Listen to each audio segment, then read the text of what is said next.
La création de la cave d'Irouléguy coïncide avec la renaissance du vignoble d'Irouléguy. L'agriculture de cette région est surtout une affaire d'éleveurs. La plupart des 50 agriculteurs du vignoble possèdent entre 1 et 2 hectares de vignes disséminés sur les meilleures parcelles des pentes sud et sud-est des petites montagnes. Toutefois, quelques hommes se sont lancés à fond dans la viticulture.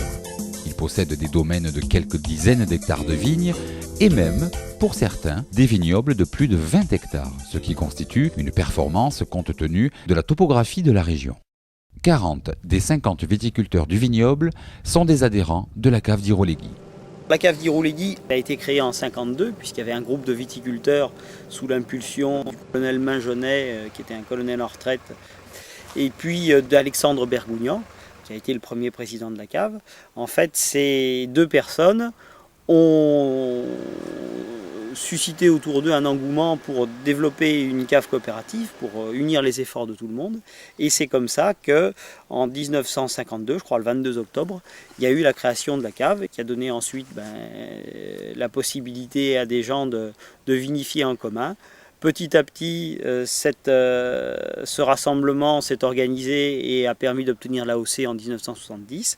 Et puis, la cave, au fur et à mesure des décennies, a vu sa taille se développer. En 1977, on a créé la première chaîne d'embouteillage qui a permis de mieux maîtriser le devenir de l'Irouléguy, puisqu'à l'époque, il était surtout on va dire assemblé ou mise en bouteille par des négociants, ce qui n'était pas toujours favorable pour la qualité. On a eu une grosse phase de développement dans le courant des années 80, où là il y a eu toute une génération de viticulteurs qui a voulu développer la culture de la vigne et qui a planté massivement. Ça a été l'origine des premières terrasses, puisqu'aujourd'hui on a plus de la moitié du vignoble qui est cultivé en terrasse. Elles ont vu leur origine essentiellement dans les années 80. Et on a été amené au début des années 90 à redimensionner la cave, à construire de nouveaux bâtiments, à acheter de nouvelles cuves pour faire face justement à cette évolution de la production. Et là, dans les quelques dernières années qui viennent de s'écouler, on a eu une nouvelle évolution assez significative de la cave, puisqu'on a complètement redimensionné l'outil il y a de cela 2 ans.